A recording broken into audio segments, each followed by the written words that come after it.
हाँ तो बच्चों, तो इस वीडियो में हम लोग दो क्वेश्चन करेंगे। तो पहला क्वेश्चन देखिए, true statement about asexual reproduction. तो आपको बताना है सही स्टेटमेंट कौन सा है असेक्सुअल रिप्रोडक्शन के बारे में। एक से ज़्यादा ऑप्शन भी आपके हो सकते हैं, ठीक है, ध्यान रखना। तो देखो पहला ऑप्शन क्या कहता है, पहला कहता है इन्वॉल्व सिंगल पेरेंट। क्या कह रहा है, सही कह रहा है ना, बिल्कुल सही कह रहा है भैया, एक ही पेरेंट सफिशेंट होता है सेक्सुअल रिप्रोडक्शन के लिए। अगर हम अमीबा के बारे में बात करें तो ये आपका अमीबा है, ठीक है। अमीबा माइटोसिस करेगा, मतलब कैरियो काइनेसिस वगैरह करके फिर साइटोप्लाज्मिक डिवीजन करके, यहाँ पे आपको समझ में आ रहा है ना, दो आपके पास अमीबा का फॉर्मेशन हो जाता है, तो दो डॉटर सेल बन गए। तो ये दोनों बिल्कुल आइडेंटिकल होते हैं, बिल्कुल समझ रहे हो बात को, इसीलिए इनको क्लोन भी बोला जाता है। तो अगला जो ऑप्शन है उसमें क्या इन्वॉल्व है, इन्वॉल्व्स क्लोन फॉर्मेशन। बिल्कुल ठीक कह रहा है, क्लोन मतलब ये होता है मॉर्फोलॉजिकली एंड जेनेटिकली बिल्कुल आइडेंटिकल अगर होते हैं तो उनको क्लोन बोलते हैं। तो यहाँ पे देख रहे हो बिल्कुल सेम टू सेम, इसका जो जीन है, जो भी जीन है वही यहीं पर आएगा, ठीक है, कोई चेंज नहीं होगा। चेंज नहीं होगा इसका मतलब मियोसिस वगैरह नहीं हो रही यहाँ पर। आ रही बात समझ में, क्या समझ आ रहा है, ठीक है ना। तो इट इन्वॉल्व क्लोन फॉर्मेशन, बिल्कुल ठीक कह रहा है। गैमेट मे और मे नॉट फॉर्म, बिल्कुल सही बात कह रहा है। ऐसा लगता है कि सेक्सुअल रिप्रोडक्शन में गैमेट कहाँ से आ गया। गैमेट फॉर्मेशन तो सेक्सुअल रिप्रोडक्शन की प्रॉपर्टी होती है, लेकिन ऐसा नहीं है। गैमेट फॉर्मेशन है सेक्सुअल रिप्रोडक्शन में हो जाएगा, लेकिन फ्यूज़न नहीं होगा, वो अलग बात है। आ रही बात समझ, अगर फ्यूज़न हो गया तो फिर तो भैया पूरा हुआ सेक्सुअल रिप्रोडक्शन की कैटेगरी, सेक्सुअल रिप्रोडक्शन की कैटेगरी में आ जाएगा। समझ रहे हैं बात को।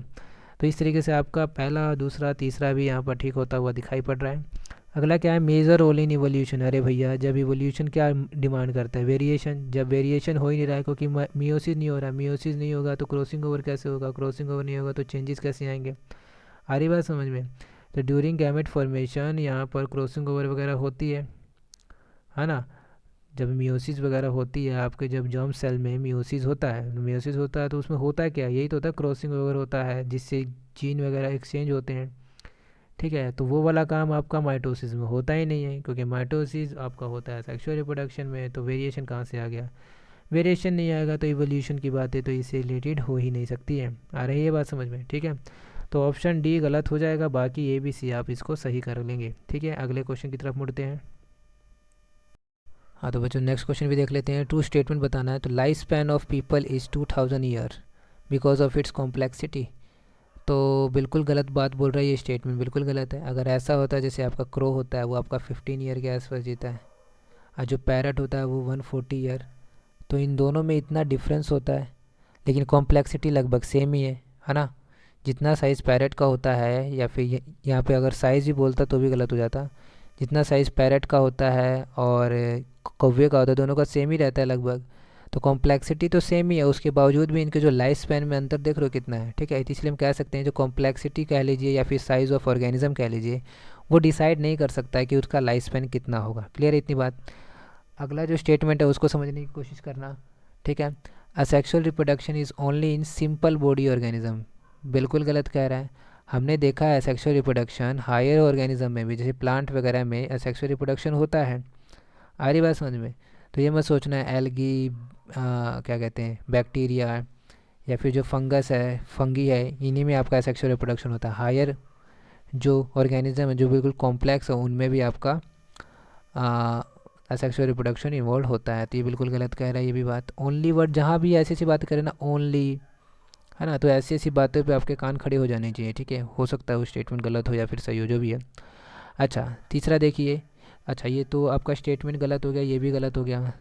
Organism undergo binary fission are immortal and, example दे रखा है अमीबा। बिल्कुल सही कह रहा है, जो ऑर्गेनिज्म आपका बाइनरी फिजन से होता है वो इमोर्टल ही होता है। सोच के देखो ना, बाइनरी फिजन में एक बार देखें क्या होता है क्या।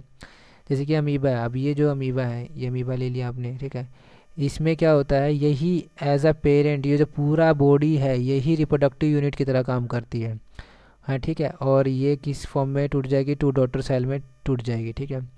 तो हम कहेंगे कि पेरेंट कहाँ गया, पेरेंट तो गायब ही हो गया, ये तो रहेगा ही नहीं ना, ठीक है। लेकिन जनरली क्या होता है, पेरेंट इन्वॉल्व होता है, दो बच्चे हो जाते हैं मान लीजिए इस तरीके से, ठीक है। तो पेरेंट भी तो जिंदा ही रहता है ना। यहाँ पर क्या होता है, पेरेंट अपने आप को बिल्कुल आहुति टाइप से दे देता है कि नहीं, ख़त्म, दूसरा जो नया डॉटर सेल है। तो हम कहेंगे कि पेरेंट कहाँ गया, पेरेंट तो है ही नहीं यहाँ पर। आ रही बात समझ में। तो इस वजह से यहाँ पर भी फिर से दोबारा से होगा, फिर ऐसे ही आगे बढ़ता जाएगा बढ़ता जाएगा। तो हम कहते हैं कि ये अमर हो चुका है, जो ये जो था इसका जो अंश है वो इसमें भी है, इसमें भी है, फिर आगे भी आएगा, आगे भी आएगा, इस तरीके से, इस तरीके से। तो जो ये पूरा body as a reproductive unit की तरह काम करता है, ठीक है। इस वजह से हम लोग इसको कह देते हैं क्या, ये इमोर्टल है। इमोर्टल समझ रहे हैं, बिल्कुल अमर है, ठीक है। तो लास्ट जो स्टेटमेंट था वो बिल्कुल आपका सही था। ऐसे ही आपका यूग्लिना में भी हो सकता है। तो जिस जिसमें बाइनरी फिजन होता है ना, वो सभी के सभी आपके क्या होते हैं, इमोर्टल होते हैं, अमर होते हैं। आ रही बात समझ में? चलिए, थैंक यू।